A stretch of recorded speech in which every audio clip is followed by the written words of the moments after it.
Seigneur, que ta grâce, seule ta grâce. Nous voulons instaurer un état de droit. Et dans un état de droit, il y a une justice indépendante. Ce n'est pas à l'individu Félix Tshisekedi de commencer à faire justice.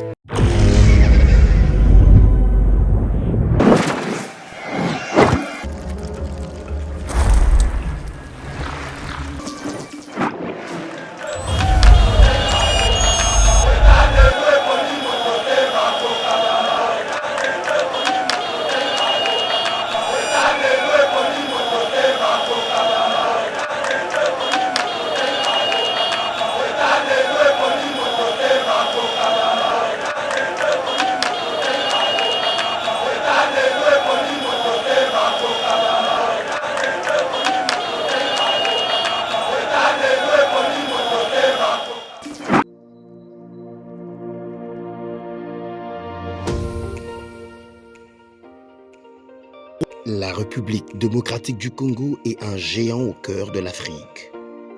Le géant a été blessé à cause de multiples guerres causées par la mauvaise gestion de ses immenses richesses tant convoitées. Lelo géant a telemi pona kotonga mboka na ye na ba élite ya sika ba congolais nyonso ya mboka pe bandeko ya diaspora. Plateforme projetrdc.com ezopesa ba opportunité ya ko travailler ensemble à distance. Kokoma investisseur to actionnaire pe ko investir na ba projet de développement na RDC. Projet RDC est une plateforme professionnelle développée en Allemagne par M. Max Kachama pour soutenir les investisseurs congolais. Une plateforme professionnelle avec plusieurs services comme Cash Money pour assurer avenir na yo pe ya bananayo. Yaka ko investir na bourse internationale, il y a actifs, il y a Facebook, Google, Mercedes, Bitcoin et autres. Projet RDC gère plus de 30 millions d'actions et crypto de ses actionnaires en bourse. Projet RDC crée la nouvelle et première classe d'entrepreneurs et investisseurs congolais qui investissent avec toute assurance et transparence en bourse internationale.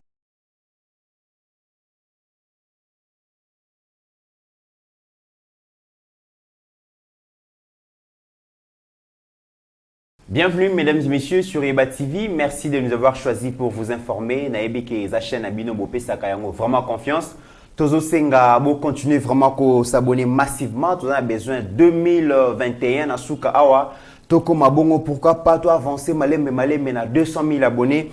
Et kozala elo komoko ya malamu na week-end auto retrouver bino pasteur Gili na mitirana ya parce que actualité zosenga vraiment que leader d'opinion s'est prononcé et boyebi que actualité ezali vraiment kakamoro surtout les retours ya chef de l'État après tournée diplomatique na boyebi que voyage d'État à Salaki na Israël COP26 à Salaki na Écosse, na Glasgow et puis G20 à Salaki Bongo na Italie. Nyonso wana opinion et estima ki esengela ki bayamba mokonzi mboka pona musala malamu zali kosala sur le plan diplomatique ya couvrir république donc au monde kasi Koyamba mokonzi mboka est divisé opinion nationale ba mususu ba sepelité ba mususu ba sepeli to komeka kosala analyse oyo na kati ya émission parmi bato ba sepelité Mike Mukebaye a se prononcé qui Lambert Mendepe yé s'est prononcé donc bokoyo ka ba vie donc contre et pour na kati ya émission o to kobeta pe lisolo ya élection to bomoni ke Seni déjà équipe Moumima ezali installée par Kadimana équipe naie déjà et Fandi Moussa Bandi gouvernement n'a pas naie à lobby déjà que 100 millions de dollars ezali déjà bâti pembeni pour une organisation d'élection donc blague ezate ba o ba rozala bongo na ba ambition ba préparer déjà ba candidature na bango parce que Seni Moussa vraiment et Bandi mettre Robert appelé solo mesdames et messieurs controverse moko ezali na opinion ba artistes quelques artistes musiciens ba koti bongo na kati ya politique torobeta lisolo ya Tchala Mwana boyebi ke na novembre 2020 abimisaki chanson moko ingratitude où il salaki vraiment makelele azalaki même interpellé et après lelo a sali susu nzembo azal na studio azali ko préparer nzembo moko azali kosenga Luambo Makiadi ala mukata la ndenge makambo azali kokene malamu te tokobeta yango na kati et puis groupe MPR bango pe basali nzembo na bango titre lango ezali nini tosalité bazali ko décrier que kobana Mobutu Musée Joseph Kabila président Félix makambo échangé te pas ces alikaka ce sont des sujets autokomeka bongo ko solola na Pasteur Gili oyo déjà azana plateau Eba TV. Pasteur Gili, bonjour et bon week-end. Bonjour mon frère, bonjour mon déco. Oyangai tozo tambola na kata bitumba tozo katsa bibale tozo katsa bisanga tozo matape pour ensemble nyonso ka pona sa musala ezala awa na Kinshasa mbula moi toza toujours esika oyo tozui mokano ya ko défendre couleur ya drapeau na solo oyo moyen tozala manipuler pe zate malgré bambula oyo tozana ngwezana onase mais bandeko baebi bazomona quand même sincérité motema ndenge oto sala musala vraiment bon week-end ayo grand génie Steve Konde na sima masini nzamba batela ye a toujours na poste na ye na kata musala Mesha Kochudi Zoé donc vraiment merci à trop bandeko nyonso bazolanda biso tozali donc musalande. Très bien, Pasteur Gili, mesdames et messieurs, le collaboye bika katozo qui ne malembe na début na fin ya année oyo kasi l'expert en tourisme et Afrique Mobimba et puis donc il y a océan Indien Didier Baye azali ko organiser vraiment festival moko ya munene pona ko lakisa diversité culturelle, diversité touristique ya République démocratique du Congo na ba paya mais aussi pona biso ba imboka donc ekozala bongo na Goma donc du 16 au 20 décembre déjà tozali ko benga bino bana mboka boya ebele aux années étrangers ceux qui olingi au fêter bongo fête un nouvel an awa tokuta na 16 au 20 na Goma en tout cas tokolekisa tam nene bokomona diversité oyo Congo ezali ko regorger surtout na partie est la République démocratique du Congo déjà ba sport ezali ko bongisa Steve Konda komi na suka bokomona makambuni tokosala kuna mais oyo ezali déjà avant propos. Alors Pasteur Gili yo ezali leader d'opinion ofani na Kinshasa na lingi na yeba quand même na weekend habitude ya bakino ezalaka nini bakino basalaka mingi na weekend au fait ndeko mitterrand weekend eza moment ya repos ya bato bala toujours na mouvement boulot ko banda lundi ti vendredi ya moment etam so et pas ba anglais et sika bakabe ya basali baya donc samedi basala raté puisque bango ba travaillaka de lundi au vendredi donc samedi sengaka bato ba boujaka de ba calmer moi d'esprit au monique eza na misala mususu de lundi au vendredi toujours costume et sengaka samedi akolata moi lipapa moi kilote moi t-shirt azobaluka moi muke ou akovanda pata moi place moko azole kisape moi mupepe na mutu ou bien dimanche après ba culte na bato bakendaka na batongo akoza la ne ake moi place moko boye ba téléphone akangi ou soit akoza la iniki maka pona famille ba bloquer belé mais biso précisément na Kinshasa de Mitterrand makambo belé to bina biso tina nango te donc week-end pona biso ezaka kombo ya week-end mais pona ye week-end elle est lundi puisque ça la netam sur rien pona ye week-end pe elle est sur mercredi donc week-end et comment pona biso bakinois na bakinois mkola muyo soko bimi ozo sentir makeno ya non za moi plaire moi boki moi boy or en réalité week-end eza pona bandeko yo ba boujaka amekape na moi 3 jours wana ko banda vendredi dimanche apemisa moi mutu comme ça et permettre lundi azon encore dans nzela na ye ya musala. Très bien Pasteur Gili et puis donc Pasteur Gili ya moko to moni pardon de commit to yaki ko adopter système moko boy na mboka na biso matanga febi makana week-end. Pourquoi? Et elle qui n'a moins l'engagement comme en réalité elle est en côté. Peut permettre bandeko basalaka tous à la bisognon participer. Or, et ça qui me colle rendez-vous. Donc il y a ba matangu, il y a ambiance na matanga. Ndeko miti biso vivre ba donner mususu na kin. Mutaye matanga na yo à s'incliner même pas. A commis même pesca korea laki, mais dès que ka ça commis à stafene na coin. Na muto ya kufeli yaya obi ke biso to kende te mais biso vena biso na ko tikila biso ja décaser na biso. Et comme ça nga pasteur Dili, matanga na kalezalaka batu bazoya ko assister batu bakufeli, ba ko contribuer, ba ko assister bango. Mais comment que le loso kufeli yo ne faut sous charge ya batu balandi yo. Kutu nde komiti ndeko ya kufi. Soka tika kinyongo. Batu a quartier, to place bandai koteka. To place bandai kosala ba yokani, ba futa nyongo wana, ndambo ba opesa mobali to bana, to mwasi pour permettre ba banda mo iloko oyo bazalaki na ngote ou bien eloko ndeko ya kufi abande ko sungela bango et permettre que non ekende. Mais aujourd'hui ce n'est plus le cas. Ndeko mit au départ il y a décision. Il y a mon konzamboka, il y a kolongola biso nyoso to mona ki ngo mabe, mais lelo to pesi raison. Il y a kolongola ba matanga na ba cité, il y a kolongola ba matanga boy na bobo na bobo. Ndeko diaspora ba nyoko mingi ko zo charge ba funérailles na Kinshasa. Mais lelo ba zone de mapeka te. Et bembe na Kinshasa c'est comment na niveau il y a ba 4 ba $5,000 pour kundama. Surtout ceux qui bossent na ba pro. Malheureusement pe lelo ba pro ngonyo so. Ba pro na ba diaspora. Ba pro ngo lelo ba ngoto ba comment na ba ngo beta na ba 3e division na ba Belgique. Donc lelo ka malongi ala na ngo lusote. Mais oui, 3e division na Belgique donc ozo senti ka tam so 1200 800 euros. Donc azo calculer pour y ko mo boulot. Mais calé ala ki danger de commit. Ozo kama que non bazo c'est la mwana. Bazo c'est la yaya bazo c'est la bana. Surtout ceux bayibi ka na bana poto. Ozo sentiment que famille a déjà ba devancer bino. Beaucoup de papa non air, beaucoup de maman non air. Donc batu nyonso bayibi ke matanga wana. Si zo vanda 2 semaines bazo c'est la bana ye. Bazo c'est la mwana ye. Donc tango zoya batu ba yete po bakabola na bino mawa. Mais batu ba ye pour damage boki ya gogo bana ne baye. Donc sango fait que ne place ba kunda papa en bango. Yango lelo moni na Kinshasa libulu ya malunga. Les bandits na ba $1,500 kende. OK.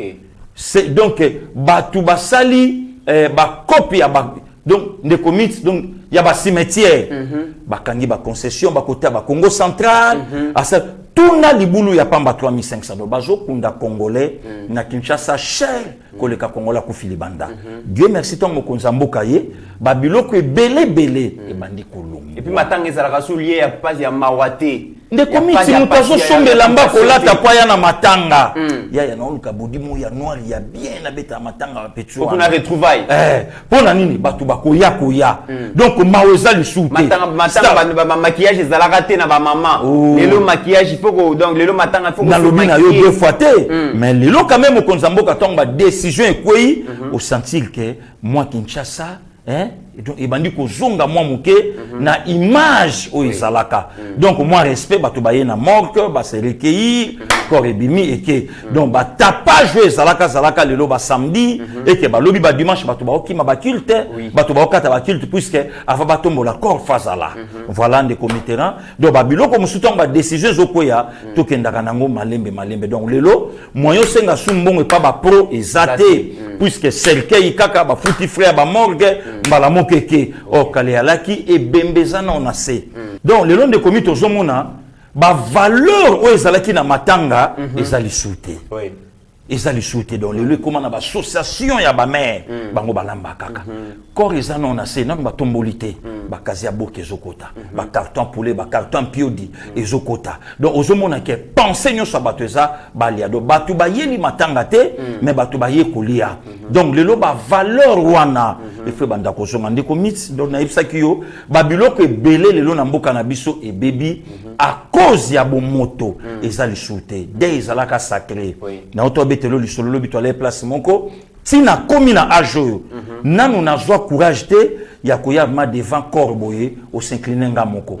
fona zana bato pona nini enfance na biso bakotsaka biso déjà kobanga matanga ceux qui sont na quartier mère ozamo likala apaloli na se achebinoa donc pour permettre que nous vous à l'aise mais aujourd'hui ce n'est plus le cas les lo utala matanga ningi salaka na ba quartier mwana muke na makolongulu jeune fille amemi na mwana aye na epe na selfie ba comme kermesse et comment que azoli lazo za selfie na ebembe na ebembe ba hotel donc ozomona ke ba valeur de comitéran et ça li souté très bien donc lelo Dieu merci ton mokonza mboka ye parmi babiloko oyo ba congolais bala nango besoin ba corps etikala na ba morgue eke na ngombala moko bien ye bato ba papa eke omoni ke ebandi ko zongisa na valeur ndeko mito bande ko kota no na quartier moko 4 day eloko ni zokota bato na mitu Ozo comprendre. Mais le monique, nous sommes à morgue, bato bake pa bake, to besoin de vendre kaka. Et si les moins valeur, moins coût ya dépense, et bandi ko kita pona nini, bato babanda ko soutenir biso. Les lo poto, ils allaient soutenir zalate. Les lo makoki, ils allaient soutenir zalakate. Donc quelque part mo konzamboka na lo bangon de commit, azaka na mandate fachaza na mission. Mission ya facheza koya kozongisa mwa bomoto. Mokonza mboka uti libanda ake kotala mutasalaki likama na arrivé na ye ake kotala ye olobi yango alobi vi na yo eleki même ata bokonzi nanga na valeur donc babiloko yango na ndeko mitera un président au milieu de son peuple un président à l'écoute de son peuple donc ba valeur wana o ezalaka te nde yango omoni ebandi kokota mais ne t'en fais pas ndeko nanga. Et bandele makambo sera toujours difficile. Makambo salama, makambo changer. Mais le coup la made suna ne belité batubalia. Donc tout le monde a quand on dirait damage au lamba maté. Mais makambo changer petit à petit. Ba obscurité zolongwa. Très bien, obscurité Zali Kolongwa, pe lumière Zali Kokota Muke, c'est bien dit, Pasteur Gili. Alors, actualité Zali encore vraiment dominée, na retour ya Mokonziamboka, ou Aoutaki na voyage d'État na Israël, Aouti bon na G20 na Italie na Rome, et puis à Sigilsi na COP26 na Glasgow na Écosse. Kasi Pasteur Gili accueille à Mokonzi, ils allaient susciter la polémique pour les uns. Il fallait accueillir les chefs de l'État parce que il vient de vendre dignement l'image de marque de la République démocratique du Congo à Zongisimboka dans les concerts des nations parce que Congo ils allaient qui vivre politique à isolationnisme et kasi les loboué ils ont ouvert le monde. Pour les autres, bah le bilan d'ailleurs ils allaient dépenses inutiles, bah le bimbongo et bimi et belé. Pour la mobilisation, fouti ba député, ba fouti ba membre ba parti politique, ba fouti ba sénateur et que ça ba gaspillage d'ailleurs ils ali ba comportement où ils ala qui bon ancien régime surtout ba Mobutu babi président Félix a commis Mobutu en miniature de ma Kambweleka qui dont tozo participer tozo qui ne malembe na dictature na état unique ne bazali koloba pasteur Gili yo zali leader d'opinion est-ce qu'il fallait qu'il koyamba Mokonziamboka to il fallait pas koyamba. Non, les comités na yebisaka yo sérieux problème biso tozanango eza ba diplôme te. OK. Na Congo mutu tout azana diplôme. Na Congo mutu nyonso azana diplôme. Na mutu mususu azana diplôme place akendela chiki bato bayeba te. OK. Mais bato amonaka papier. Bato ba se retrouver maman qui azana diplôme. Donc place akendela chiki nde commit bato bayebi te. Mais bato ba osutukaka ke non ana plan. OK. Nde commit na Congo tozui grâce à omona bato ba obanda chiki na prépoté na G1T abanda mamo chiki na G3 ba koleye 2 ans licence à vide chiki mais valeur ya diplôme ne eloko ezo sanga bato valeur ya ko défendre diplôme wana ne ya mumte sanga bato mais sinon diplôme mutu to azanango mais valeur ndezo sanga ne committeran pardon je connais bien mon pays na yebi na bato ya mboko na yebi comment et combien Congolais raisonnaka Pasteur Gili, wala lingolo banini wana. Nde commit. Kongola ko bamba yo likambu. A commenter alobi na yo. Oyebi jour wana ngana yo na Steve Konde to obeta lisolo. To zala bana mikie. To tikala komona mami wata na école te. Mais to kendaka na sango mami wata. Mbangu lichi na kingo godi yango sapatu osimbi na maboko. Nini mama mami wata bimi na école mami wata. Elle changer couleur. Makambo na loba bachuda ba yebiango batutuka luji ba yebiango ba jesina nzau ba master na ngaki ba yebiango yo wana mbangu mami wata tina ndenge tokomi boy tomona mami wata na école te miki to vanda boy 10 ni bana campus bazoya mbangu bana campus école ningani yo zo mama bana campus ba bengani biso moni bango tomona bango te tina lelo docteur yo kaka na sango bana campus na yebi Congo et yebi ko bamba likambo avec des précisions. Ah bon? Wana particularité à Congo. Nde commit. Na betelo lisolo. To vanda na katamboko to landa finale la Coupe du monde à 98. France Brésil. Assemblée nationale à Bongo yango, Assemblée nationale comme complexe scolaire Mboso. Abengisi bango na abi lobi na 6 boyawa. Les écoliers de Mboso batandani na Tongo. omoni bango te so oyebisi bango penye na 10h bayaka na 15h lelo 6h bango so baye bakoti bango ba bus scolaire. Maman et Assemblée nationale est une institution indépendante. Toto yebi démocratie, toto yebi tina na yango te. Par contre ici majorité ali na misala l'état ko na mama konza mboka ya mosala bula matalité. Ba koma ngona mobeko ni. Yoki ngai mama, misala ya majorité ko sam. To kenda wa pona loi électoral. Est-ce que ni basi basangisi union sake poto yo kanate. Loi électoral ngo ezalo lenge no so moni yango. Ba koti ici ba écolier ya ba mboso na bus. Transco bus scolaire destination aéroport international de Njina Leli.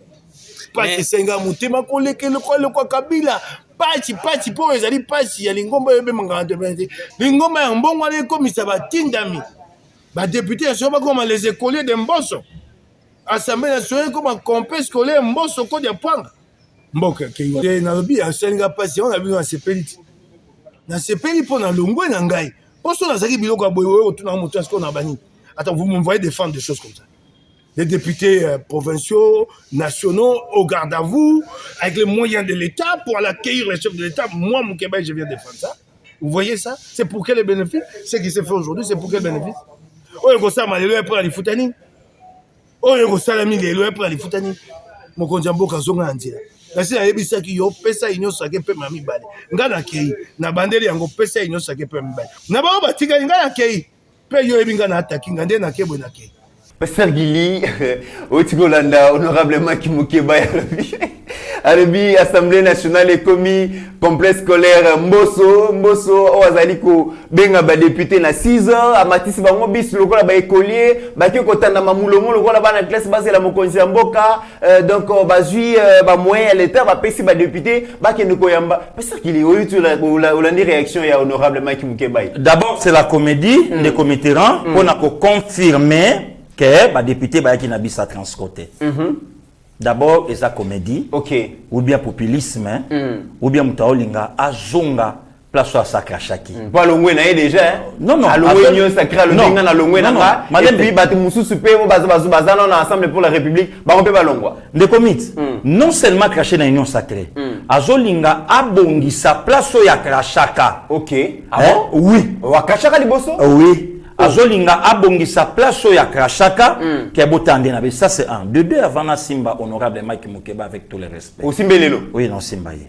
Na ngaki na tout na batu. Lelo makile gangi shooté. Makila? Oui. Ya Mike Mukeba. Mais plus que makile gangakati. Ok. Selon les uns. Makile gangaka. Est-ce que lelo ne committéran? Makila et gangi li shooté. Ne motuna na ngaka yango wana. Bon, ce qui makile gangité. Pourquoi bateau balobaka lobi ke makila et gangi? Non, des committérants, soyons sérieux. Nangaki na lobaboye. Ensemble, base à la censeur devant la nation. Base à la sérieux. Il y a coupé sa position na bango. Au moni, l'hypocrisie à Moïse Katumbi. Oui. Et bandis koko kitati na ba membre. Oh. On n'en parle plus aujourd'hui de Daniel Saf. Bato ba bisko tendance à Saf et Zarapi. Il semblerait que Moutouna Mtazoninga a joué siko billet na ye pour loba. Le commis l'andanga très bien. Nazolando pasteur Guy. Au moni calme o batunsu ba vandi nango. Nan ba bengi yete. Ba benga ka bango pasteur Guy le famba loba. Mais nazo yebisa. Nan ba benga epo nani? Azwa. Azwa ni pasteur Guy. Billet vert Joe Biden. Oh, nazo yebisa yo. Kuna zala ka bongo? Nazo loba na yo batunsu o moni ba vandi sui. Nanu ba zuite. Okoyeba bango lobby ba position ya mutu na mutu tango ba kozwa donc lobby ko kamwate soko yoki x abimi na media beti oh masala kapi batu bakanisanga passé gilo alaka na raison donc nanu ba bengiete nana juité kuna za idéologie te kuna za ba bien faire pasteur Guy mais idéologie c'est quel genre de parti politique mais na lobby na on de comité et ça la idéologie ndenge nini ba au cadre ya Moïse Katumbi bazo wanga na likambo na media Francis Kalomba lobi les 40 000 fonds ba monte bato asomba ke utara na bapaya mais Olivier Kamitata lobi e utake pa na biso contradiction entre qui dit vrai yebisanga on dit mango pa nani et yebisanga lelo yo nani ako croire encore na Mike Mukebai est-ce que lelo Mike Mukebai ko zonga sur na plateau moko quelconque aloba ke non fa le président Eli. Mais awa Mike Mukeba Lubango, parce qu'elle n'a jamais causé la président élu, a gagné le véritable patin placebo marionnette Adolphe Mouzitou.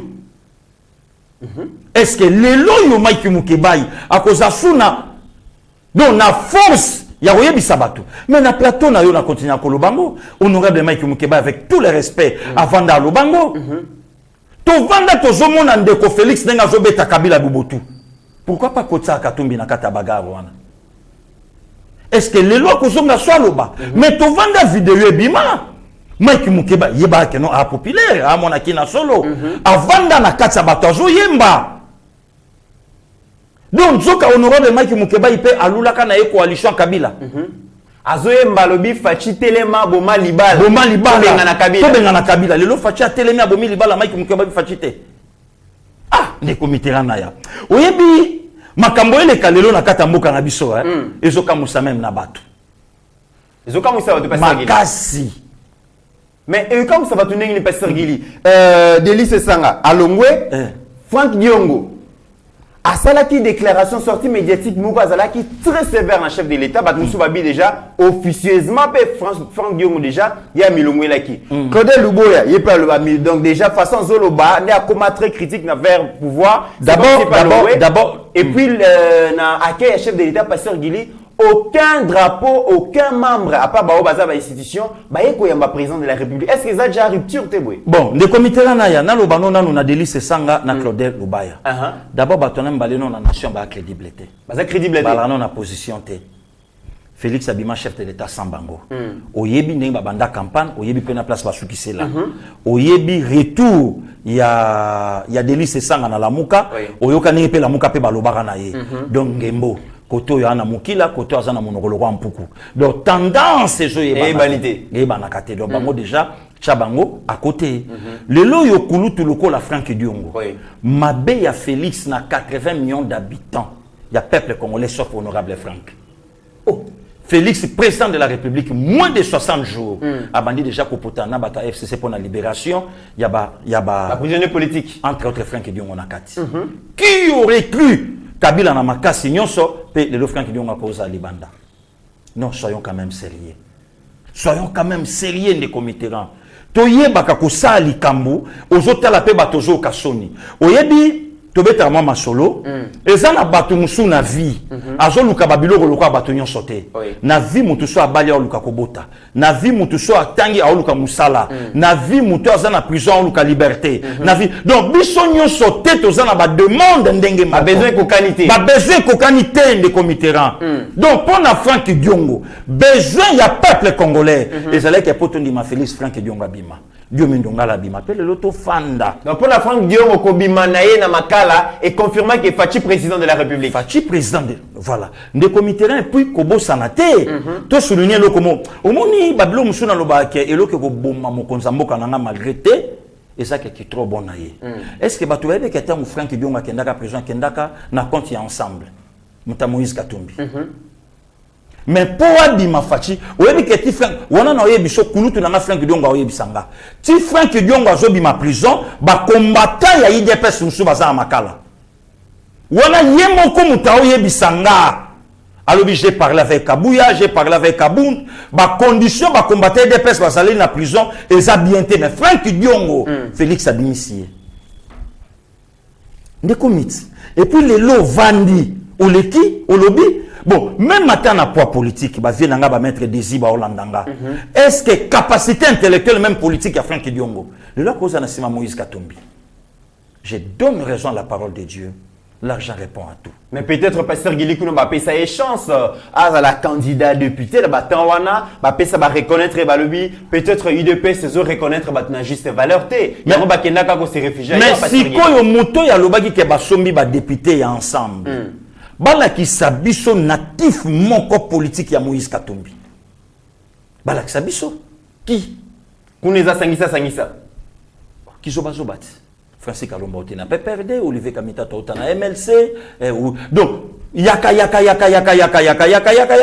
voilà bala qui sabiso ezate donc babiloko musunde komitera ndazolo bango ba deko ba Hollanda biso ba déclaration ya batu mususu o kango même na mawa entretenir ya kulutu na ngai Franck ya honorable Mike oyoki yango na mawa ozo kosalika mbo ba député ba kena biso mais biso to ala kiwana député na mutuka na ye Alobi complexe scolaire Mbosso na plénière ba député so ba bing ba 9h ba ya 15h mais oyo ba bing ba 6h ba 6h lokola bana mike na kati est-ce que ba député ba korea ko kende ko yamba mukonza bo azomi tuna azomona ke la lisu démocratie te akosi ndeko miti avantage à malamu ezaka le peuple congolais comprendre peuple à comprendre même ba o basala même ba o ba libanda ba comprendre que to kanisa ki bino bo ba vrai nzoka boza ba mouton noir Ozobanga te pasteur Gili parce que les 6 bako c'est la kamukolo makambute balobaki ke Katumbi a se prononcer les 6 lelo bako c'est la mukolo makambute lelo toza les 6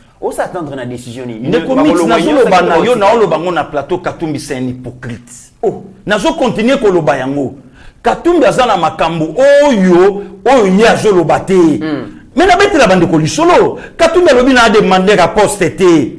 Mais Katumbi a sengi primature et pas mokonzi a pesié. Ni tété quelques prêtres ya Senko ne Katumbi premier ministre. Bango nde batune ba décourager. Baloba na ye na niveau bino botike limboka. Ondima échec afachi yo pokotanga manakati. Nazo yebisa yo. OK. Donc soko lobi makambo ndo monya le clic a batu moko boye te mikolo yo foluka gili o sala ye bo sala. Non, yango te. Nous tenons celui que nous Moïse Katumbi c'est un hypocrite. Est-ce que Malobo Katumbi aloba la chef de l'État? Et ça Malobo Katumbi aloba na bango. Il y a une maman à perchoir. Et là aujourd'hui dans les 60 d'années. Oui. A vu courage ya koyebisa ye. Moi à mon âge à mon niveau, toi tu es mon jeune frère. A yebisa ye présent na bango. Toi tu es mon jeune frère. Ngana ko landa yote. Po bimisanga libanda ngana kende. Ça non. Ne commis na yebi capacité. Il y a ba ministre mususu ba se retrouvant ensemble par rapport. Par rapport. Ouais, pas par rapport à la vision na yo, mais par rapport au Congo et reconnaître valeur nanga et peut sangé bonga mon bolo ngana servir nation. Au moment nanga supembe na yo te. Exemple ba vieux lokola ou affaires étrangères. Christophe Lutundola. Voilà, o ya Yesu. Ozo comprendre. Ozu ba Christian Mandontimba, l'argentier du Katanga. Le lot a convié Katumbi politiquement nani. Voilà des comités ranaya. Donc là où nous sommes arrivés, comme il a besoin de sauver la nation. Foule ou à monaki, moi à mon niveau, na moukia politique, je ne peux pas parler à foule. Na kolo belangote. Pasteur Gili. Ouais. Mais toi qui ne kolo belapé les kabouya foule ou à part ensemble à Moïse Katumbi, Pasteur Gili et l'autre biso tozaki observateur tozaki na terrain na yo monaki. Na tikali komona ata drapeau mon côté ya INC parti cher ya Vital Kamerhe est-ce que ils a divorce ils a consommé ton ni Pasteur Gili parce que na mona ki ba MLC na moni palou na moni ba parti belé mais INC ya Vital Kamerhe na mona ki on dit qu'est-ce qui s'est passé est-ce que parfois déjà... INC azana nous s'occuper na président na na boloko mais to moni quand même présence ya bateau ya minene lokwa ba vie na ngaja Baudouin Mayoma mais na mona ki dynamique Baudouin Mayoma ils allaient ki likambo INC non et puis aza clair a olobango bi INC za parti za na kati ya union sacrée azamba député azamba conseiller azamba ministre lelo ko bosana te musala oyo ba yeme bojiba osala aza INC donc ceux qui bateau yo ba memi drapeau ba ye na bango te bateau ba memi drapeau lokwa ba bili kambale a memi na ye drapeau te aza quand même secrétaire général Pasteur Gili na ye binde comité a memi drapeau les sundenge ni aza sous militant simple wa remema drapeau yene ko na ko définir orientation à partir lelo na yebi ka ACG mais na yebi ke po ba drapeau e bima ye mama ye mta opesa ordre donc ça veut dire qu'il y a comme il y a za radical ye mta ko ya nango bon lokola ye mta memaki na ye drapeau te yango moni drapeau etangami nango te mais yango te empêché venanga Baudouin aya yango ya empêché présence ya Aimé Bojité yango ya empêché présence à batutu baya kunate donc c'est ça nazolo bano pona ensemble eza parti ya bateau yo bayaki na vision na bango bayaki na vision na bango mais na kati wana ba vrai baza OK vous comprenez des comités là donc tina ya kolanda makamba ba foule lo pona fachi ngana ko betango te batu nyonso na bayaki yamba pas la personne de Félix Antoine Tshisekedi Tshilombo mais bayaki ko yamba victoire oyo fachi outi nango libanda ndaye nango très bien Pasteur Gili voilà la réalité bayako yamba victoire il y a 40 ans il y a rupture diplomatique il y a Zaïre à l'époque et l'Israël. Kobo Sanate, Mobutu avait humilié Israël dans la tribune des Nations Unies pour la tombola Égypte. Courant Katanaki. Fachi est venu.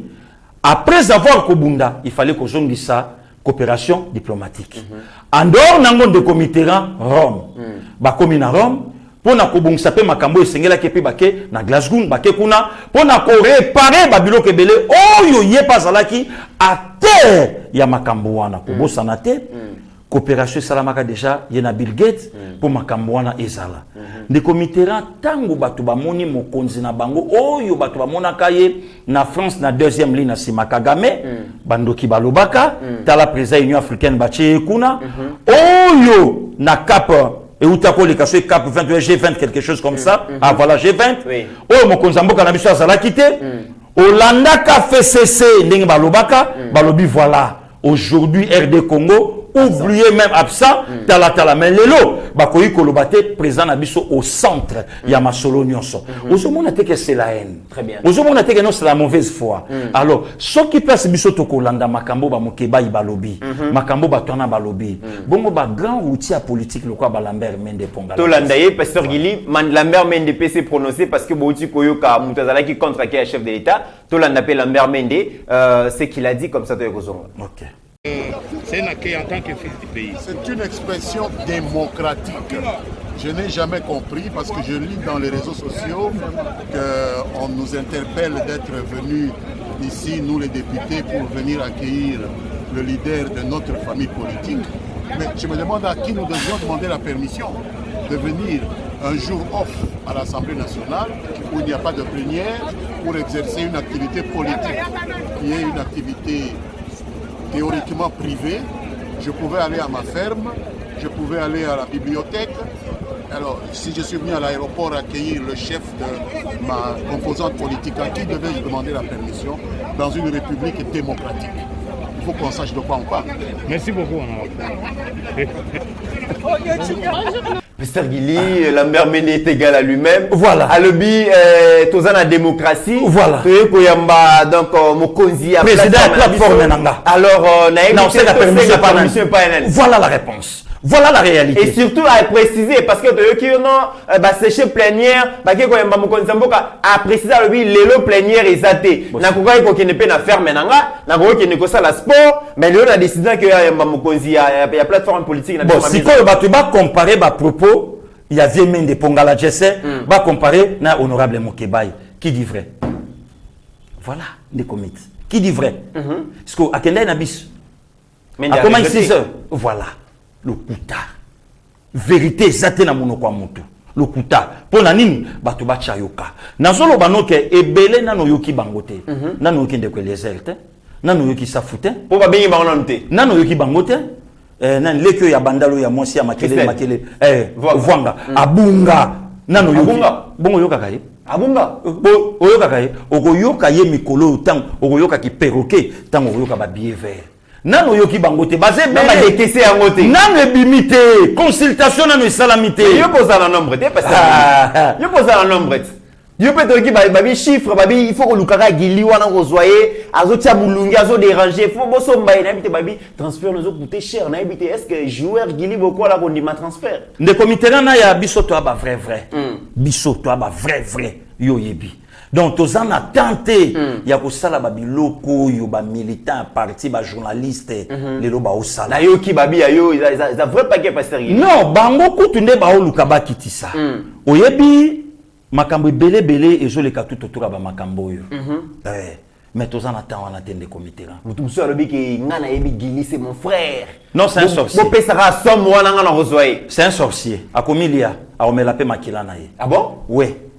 Et si ka kope soleka ayeba ke kombo na yesu e uto tanga déjà na liwa vie ka diombo voilà ezaba biloko to ko loba mona médiaté mais kombo ne e uto tanga déjà soki a meki ka ndemba oleka na nzela na ye yende mutakomela makila na ye na musu na ye vous avez ba TV ouais vous informé donc des comités moni stade to za lelo to za sans ça loba vérité tant na loba ke Katumbi c'est un hypocrite batu bayebi tangu vie nanga muyambo a kritikaka babiloko na ye bayebi oyo komelaka vie muyambo okay. Batu bayebi lisolo ya pousse café donc oyo yave kabasele bayebi affaire bakare minier batu bayebi donc toza na temps ya kobanga mutu moko te a intimider biso par rapport ya poison ou bien par rapport na rosala boy na bataboy ça jamais surtout yo pasteur Gili a go pardonner yo te bah armée non conventionnelle au bété Moïse Katumbi wana en tout cas mythe ça reste dans l'histoire soka meki na ko détruire oh soka meki na ko détruire ko ta place na uti pona ko tele ma place na telemi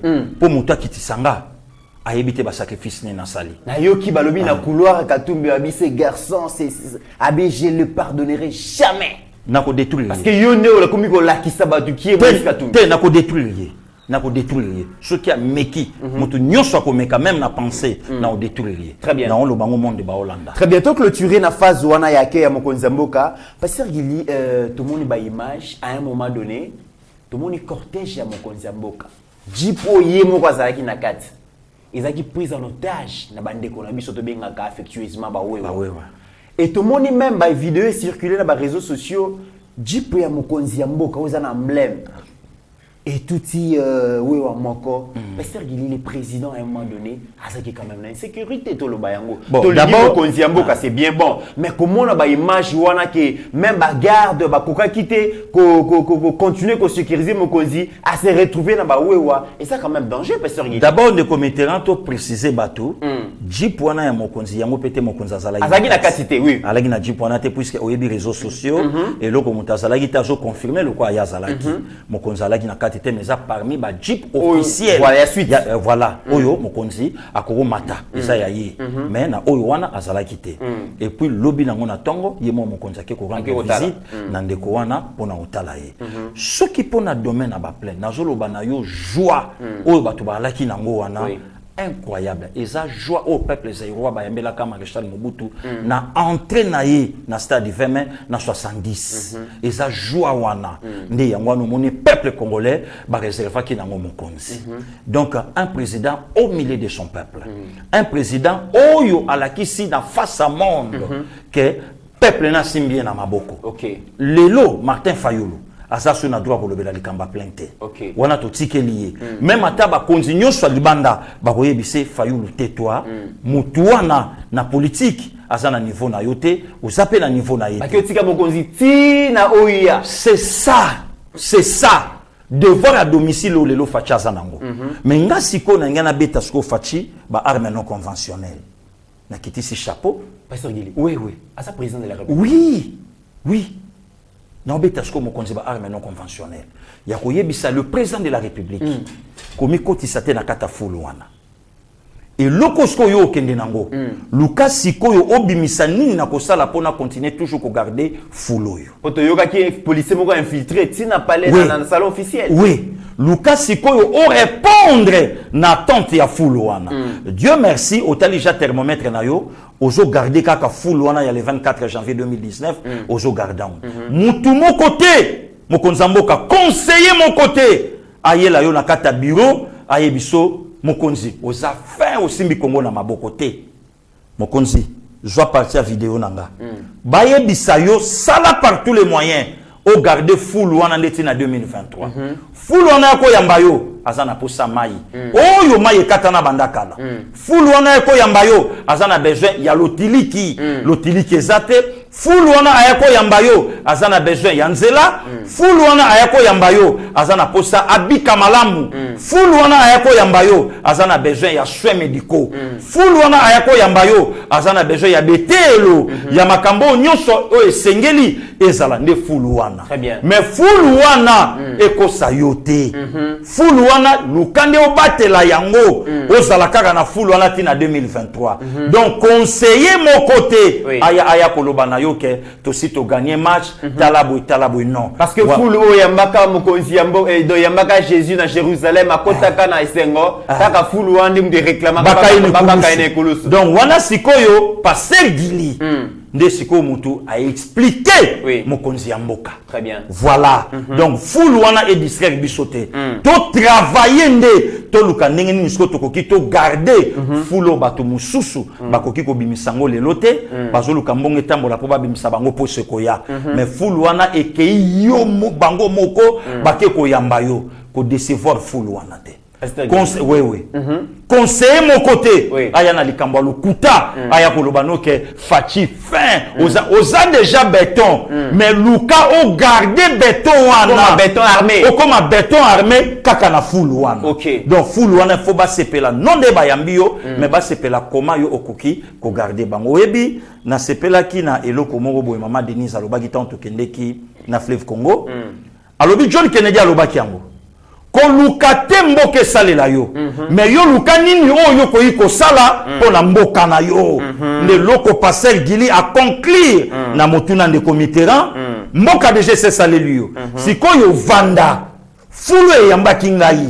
Félix Antoine Tshisekedi Tshilombo nasala na bango nini Gili wana nga sikoyo nayebisi mokonzi ya mboka mai esekata na kala batio ya régie des eaux basala nango entretien te banda batiango na sa mabele ti lelo yango na mai ekomi na pasi mokonzi ya mboka bakable ya courant ya SNEL SNEL asu na temps ko changer te lelo vérifier makambo wana chlore ya mai ebima malonga na mbandaka mai ezate kuna na mbandaka courant ezate mais ebala munene na sima mokonzi ya mboka national 8 banda wenzi sekli ti Kinshasa meka nanu tala yango mokonzi tokatisa tokende bino bandeko bozo tambola na mokonzi Pasteur Gili aza na joua na bino mazape na joua na bino te joua na bino eza nini bozo accompagner mokonzi mais bozo sala makambo yo peuple azo sengela na bino te bosala awa bokendeki quel est ce conseiller saleki a expliqué biso na Israël to salaki boye to komaki mokolo boye to tambolaki ville boye tala mokonzi ya mboka sololaki bo sololaki boye to longo Israël to komi Rome to longo Rome to komi Écosse tala makambo est-ce que bosibo yebisi mokonzi Écosse ambassadeur na biso azate parce que le yebisi ngai donc babiloko ebele fallait ba yamba mokonzi na Écosse mais esalamité pona nini ambassade ezate mais bokendeki esika kanda ya Pasteur Gili eza na bino yango wana ezali kaba joua te Pasteur Gili mais conseiller pe mokonzi ya mboka po batumi bazali koloba babi mokonzi ya mboka sali déjà plus de 100 voyages mais zaka libanda na Équateur tokendaki bona sœur Nadine Boboy bazali kolelae akomina nute tokena Mbujimai na ba Steve Konde bazali kolela ba mona Mukwantombolo ba moni na nute toke bona ba province ebele bazana posa ba mona ya bango tata national mais ba moni na nute Pasteur Gili ko conseiller pe mokonzi mboka ki na ba province kasi mona zolo bande Mitterrand ezali kambo joua te poko yoka bato musu yepe Pasteur Gili olinga bon pa mona po biso na province okende kuna ndato kenda kati puisque Pasteur Gili sokake ngai na ndeko Mitterrand kaka libanda wana ndeko Steve Konde ba moto bande mission awa biso tozo solo mokonzi mboka za na kati kuna ko sala koti bo ko solo bo tango ko bima ko sala bo to sali yango kolongwa to ke liboso a Vatican na place à Saint-Pierre wana na sengi cardinal wana oya contrôler ba faire to yebani to solo na pia ke benfo na bibo tozo sala mission awa Konde panga na ndeko Mitterrand tala siko to na Rome to na Vatican tala bo to longwe to kitina Glasgow avant na beta tout le pas flo na damena ta ba petit avant na kende pa ya donada na kitina selfie te musala non boulot yango wana jour na ngasko place eza na yebi boulot mais ba opesa ngai avantage te to yebi boulot mais to na vandi kaka mais bato yo basengeli te nde bato bango bayeti sko awa baye to c'est la restitution tozozela bango baye nani aleki a expliqué quel est ce conseiller à quel domaine est-ce que le dirkab Gilenyembo a sali réunion déjà na ba conseiller bokendeki rapport ezane boye bisanga est-ce que c'est salami est-ce que conseiller na domaine la communication au consulter bato bazo défendre pouvoir libanda est-ce que na JC Mubenga bokutani est-ce que na Didi Dipumba bosololi est-ce que na maître Dona est-ce que na César Angadi est-ce que na ndeko nanga moso mama on a ningaka mingi est-ce que bokutani oyawa Pasteur Gili tokutana audience osana ngo tokena Israël bazotala yo en tout cas tokoyamba yeba TV Christian Bosembe est-ce que donc bobengani di benga docteur Mayele ba visionnaire la kanango wana to fanda déjà pourquoi puisque ba contre campagne pour les chefs et ces bandits. Très bien, Pasteur Gili. Donc, Yango Nelozomona, Moïse Katumbi se prépare, ça prête déjà pour les États-Unis. Pour Akende Koloba Makambounete, Akende Ko vendre Église Sainte Catholique, il est menacé par l'IDPS. Donc, c'est contre-campagne. Mais maintenant, ce que bateau basa habilité. Oui. Bateau basa habilité. C'est le moment. Très bien. Oh, c'est la nine. Oyoka ministre ozela mukolo ozana besoin na yo ndabengo siko yo sozo benga ye ayambaka yo bisute très bien wa yebike azo sisenanu très bien même mukolo ko so problème moko parce que il en tout cas Mitterrand boya na oyamba bino c'est ça maintenant le mal donc il faut toyebisa mokonzi vérité la foule c'est bon soko ningo yeba mabe ya foule kende na ministère ya combat bako yebisa yo ke na foule vrai azalaka te vrai nde yango Pasteur Gili sko azoloba c'est le moment Maman Denis c'est le moment Bimisambu mamishu na ba conseiller wana. Très bien. Voilà. Pasteur Gili na kolobelo komoko message moko biso tozaki na terrain message pour na CG Augustin Kabouya. Ba militant ya UDPS ba leli na ko cité prochainement peut-être si ko na kozonga les matchs wana. Na boy pasteur Gila lo bango ba lo baki pasteur Gili muta lo baki. Ba militant ya UDPS ba leli ba lobi toye na terrain. Na activité politique, toye ko yamba chef de l'État. Mais ba parti partenaire, ya union sacrée, bazana ba drapeau et belé ba parti na bango. Ba parti non ça publicité, ils allaient se voir qui mis bo so mona ba parti mususu, tala ba drapeau et belé. UDPS drapeau exaté. Parti au pouvoir, ba militant bazo senga mbongo te. Moi je suis témoin, caméra Steve Kone témoin, ba ye pasteur Gili témoin. Bazole la babi tozo senga mbongo te tozo luka mbongo maïté. Ça veut dire que ba visibilité on a parti to mutuyo so yebe que IDPS c'est un grand parti politique. Peut-être qu'on a besoin de bilo musuté mais visibilité dans l'activité on a et ça la bien parce que honneur na fierté à ba militant et ça la qui a un symbole il y a parti politique né donc secrétaire général vraiment bongisa bilo ko on a pour que prochainement sur activité les ali hein bazala na ba drapeau na bango et kozala elo komo kamalam voilà message ya ba militant oyo ba pesa ki yebati via on a pasteur Gili to komi presque na suka ya émission na biso. Déjà, Patrick Mouyaya a affirmé que le gouvernement a réservé 20 millions de dollars pour l'élection. C'est déjà 100 millions. Pardon, 100 millions de dollars, voilà. 100 millions de dollars. C'est déjà Moupanzi, Malembe, pour que en 2023, et comme que l'élection est pour Mbongo Esate. Mais le comité, un vrai problème, il y a un biso plaisir na biso ezali kamba deni kadimate. Plaisir na biso ezali puisque l'élection est kozala na délai o esengeli. Mais yango wana puisque mon glissement est l'Obamaki. Ah IDPS alingi élection te c'est l'Obamaki. Non facha zo luka glissement et c'est l'Obamaki. Même ngai peut passer Gili. Na linga que élection ke nango ata so mbula nini. Mais mo konzambo ka décider lobby élection et kosalama na délai o esengeli selon la constitution de notre pays. Très bien. Déjà victoire yango wana. Donc glissement zate ba Fayulu bazo marcher inutilement alors. Donc mon konzambo ka à côté na vision ya Fayulu. À côté na vision ya Mbongo. À côté na vision ya Katumbi. Donc déjà na une année ya mandat na ye déjà basi bakendeki na 2023. Oh atikali encore na 2 ans puisque élection est en décembre 2023. Donc na veille ya okota 2024. Donc batu mususu belé ba ocha makele na élection na ba komate na modire bango. Oh est-ce qu'il va komate na modire bango meti lobeza nkolo. Ba ki web. C'est ba komate ba ki web. Meti tozo kendeti so komi na wenza ba ya ko kititi. Ba biso to kita na wenza ipen. Ba musiba kina wenza bayaka. Wenza bayaka kita. Bala ni wala pasteur Gili. Ah miti mokili mbanga ntaba. Pasteur Gili na uti ko landa yo au PC conseil. Uti olingo lo bali pasteur Gili. Donc c'est comme ça. Les lotamou oyoki déjà gouvernement a ça débloqué 100 millions. Na makasi ya Nicolas Kazadi et Meboji. Donc ensemble le gouvernement Mobimba voilà yayi. Inspecteur d'Eric. Moussala IGF. Donc Moussala nyosona ba osala il fallait que le baké bravo. Bravo et le biso lukaki yangoyo. Donc likambuya Denika Dimasa c'est un faux débat puisque Mutabimisa Félix président ya Congo biso peto taxaka ye moto ya pe perdre Mutakabila. Très bien. Voilà. Na bombele que si jemo pasteur Gito aussi. Oui des comités. Pour na linga ki ozwa tamingi te pour armes non conventionnelles au robeta Isaiah mingi. Pasteur Gilo pesi mokonzi ya mboka conseil ya malamu. Olobi mokonzi ya mboka ko se fier na masu wana te. Masu wana ye sepeli ya solo mais libumu ezali nzala, courant ezali te, mai ezali nzele ezali te. Un très bon conseil. Mais mwana mboka o azali ko ayembaka chala mwana. Asala kinze momo ya ingratitude o balobaki ke ayembelaki mokonzi ya mboka esalaki makelele lelo azana studio azali ko préparer lisusu album mususu titre nango alobi azali ko dénoncer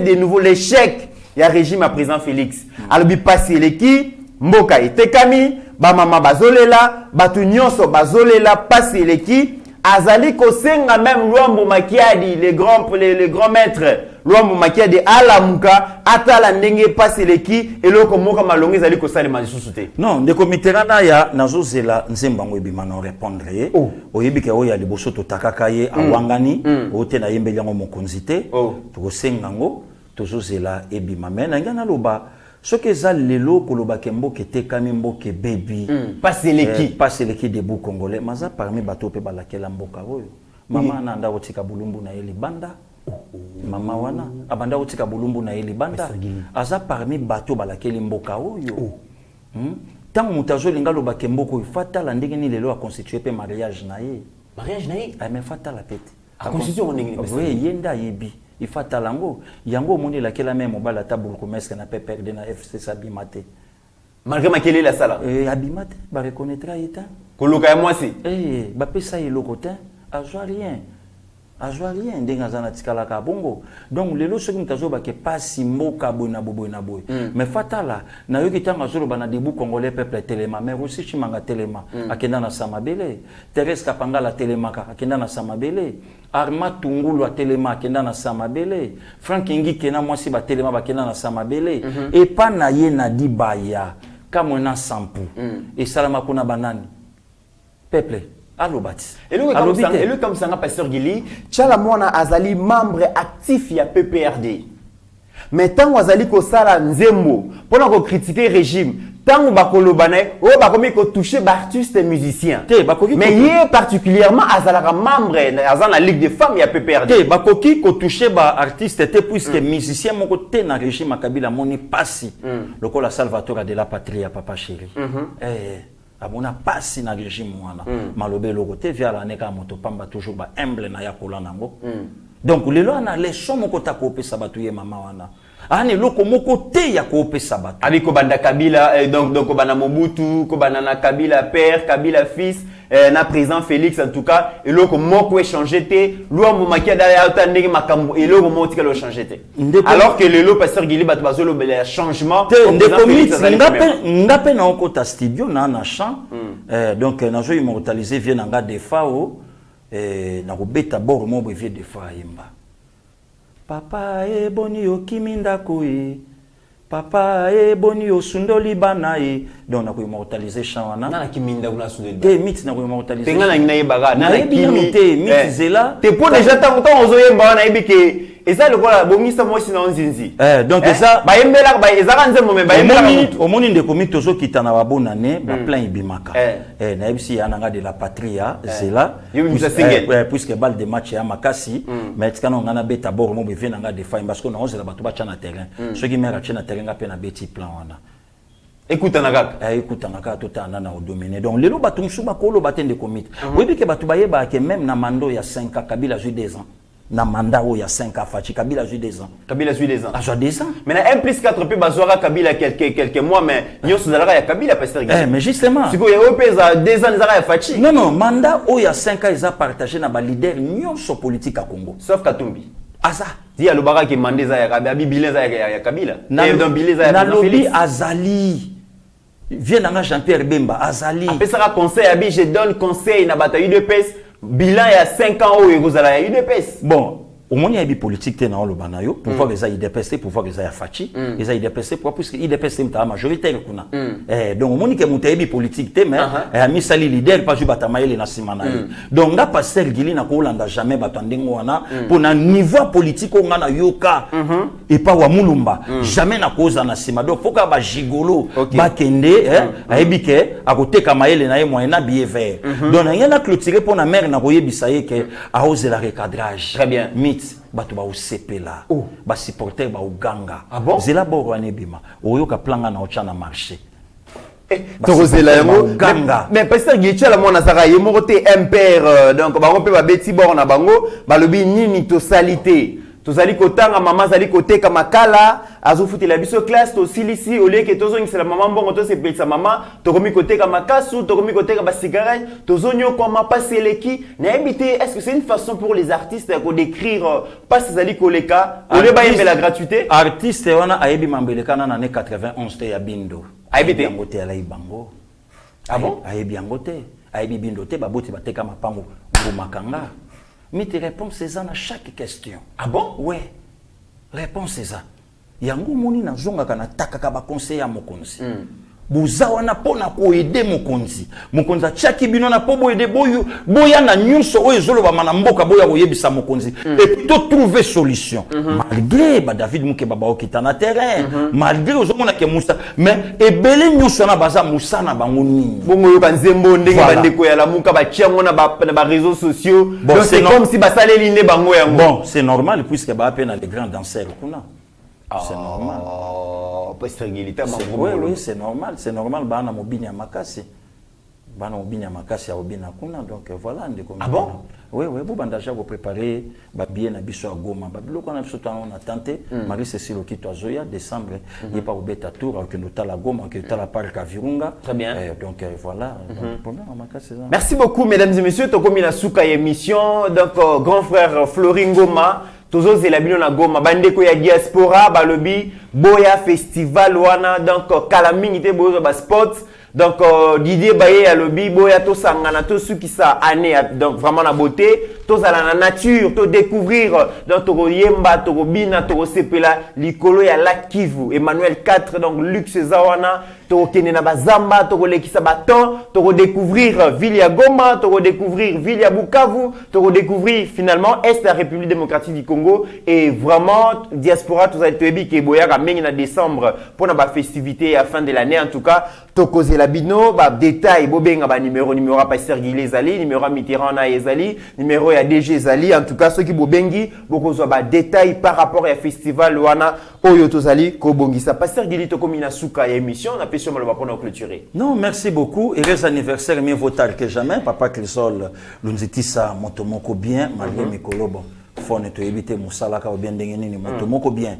Donc nzamba batela yo mbotama ela mon papa Gel Kayembe na mami na bana nyonso musala yango. Hakim Pezalaki na oui, Hakim Peuto le Kalobi, ya Chuda Pelaki, oui, le prince Hakim, Azan Lusaka. Donc Azolanda Bisso, maman Agnès Yakulute Emmanuel Mavakala moi Mikolebele nazo kabinote et ba passer Luka Ilondo donc vous continuez ko bonde la pona mboka Bisso donc Musala donc depuis Houston ma Marie donc yango wana Nzambe abatela donc on est là de comité là. Très bien, merci beaucoup Pasteur Guili pour na ba réponse pertinente na ba question na Bisso. Merci na grande sœur propre Fabiola Ngongo Musala Malamu na ebike Ozali Kozela déjà Oyekota Pota là déjà ba remarque na ba suggestion. Merci beaucoup na Floringoma pourquoi pas. Merci na maman Thérèse Moussouamba na ebike olekisa kitamoro très difficile mais déjà donc Nzamba Sungo Ozali ko se reconstituer tozana posa na yonano. Merci na binonyos vous allez kolanda biso na République démocratique du Congo mais aussi en dehors et ba frontière na biso. Si vous avez aimé cette émission, bopesa merci na réalisateur na biso Steve Kondé accompagné na Meshak Ochudi pour na Musala Kitoko. Basali n'oublions jamais qu'au-delà de nos divergences d'opinion, la RDC reste plus grande que la somme de nos ambitions individuelles. En attendant, mesdames et messieurs, portez-vous bien car chaque jour est une vie. Seigneur, que ta grâce, seule ta grâce. Nous voulons instaurer un état de droit. Et dans un état de droit, il y a une justice indépendante. Ce n'est pas à l'individu Félix Tshisekedi de commencer à faire justice.